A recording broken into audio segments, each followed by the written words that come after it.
Hello, my name is Bobby, and I'm part of IXL's Professional Learning Services team. In this brief microlearning, I'll share with you how IXL's ELA content can help to support literacy and reading confidence in all of your students from pre-K through grade 12.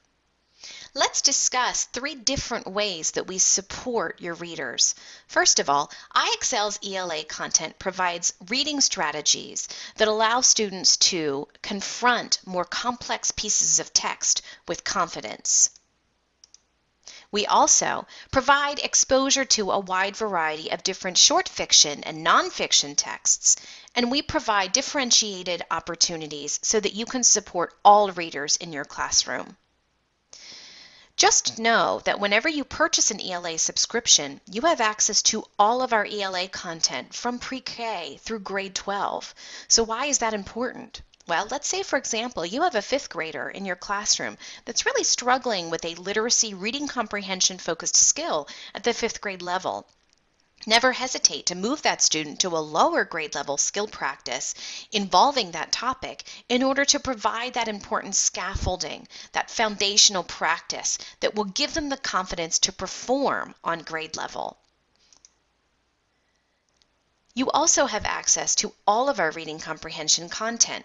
To take a look at what we offer, you can simply select the Topics view, followed by the Reading Comprehension tab on the left-hand side. That will then show you all of the reading comprehension topics that we currently offer at all grade levels.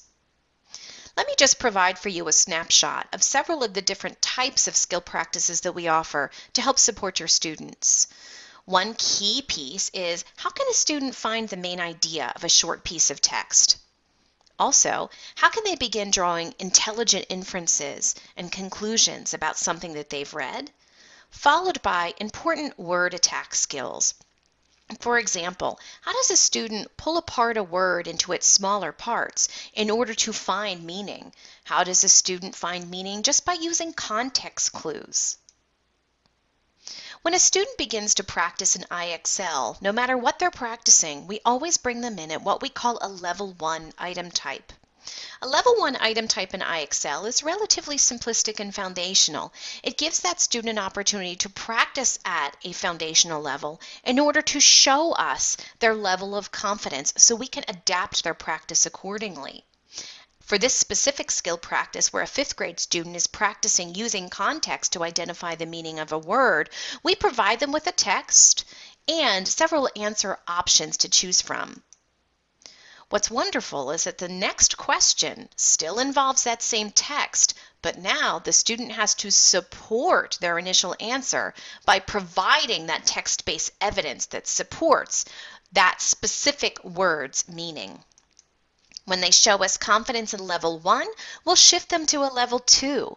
And in Level 2, a student will begin to sense that the vocabulary and the text complexity will increase, so they will begin to slowly work their way into more complex texts that will create a bit more of a challenge. So how does IXL support differentiation within a skill practice? Let's say, for example, that 5th grade student is practicing determining the order of events in informational text.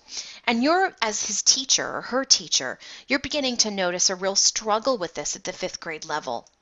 Never hesitate to move a student or a small group of students or all students to a lower grade level skill in order to provide that important scaffolding. So I might move that 5th grade student to the 3rd grade skill practice involving determining the order of events in informational text. What you might notice is that the text itself, the vocabulary being used, is not quite as complex. On the flip side of that, however, let's say you have a student that's doing beautifully with that skill on grade level. Provide them with an enrichment opportunity by moving them to either a similar or the same skill at a higher grade level. A key component of effective IXL usage is for the teacher to be consistently using IXL's analytics to be sure that students are making progress. I would suggest using the Trouble Spot report in order to monitor where students are struggling a bit with some of the reading comprehension or literacy skill practices that they've engaged with. To get there, you'll simply select the Analytics tab, followed by Trouble Spots, which is immediately to the right of the dashboard. And then we'll pull you into an area where you can see where you have groups of students struggling and with what types of item types.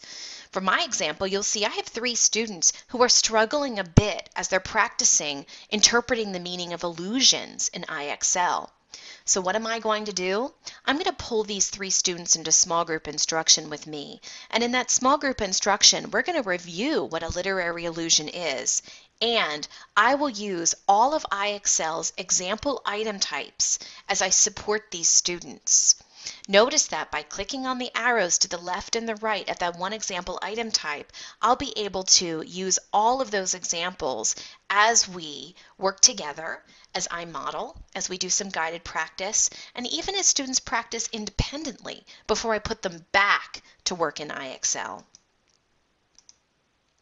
I hope that you found this brief overview on our ELA content helpful. With questions, never hesitate to reach out to our team at pd@ixl.com.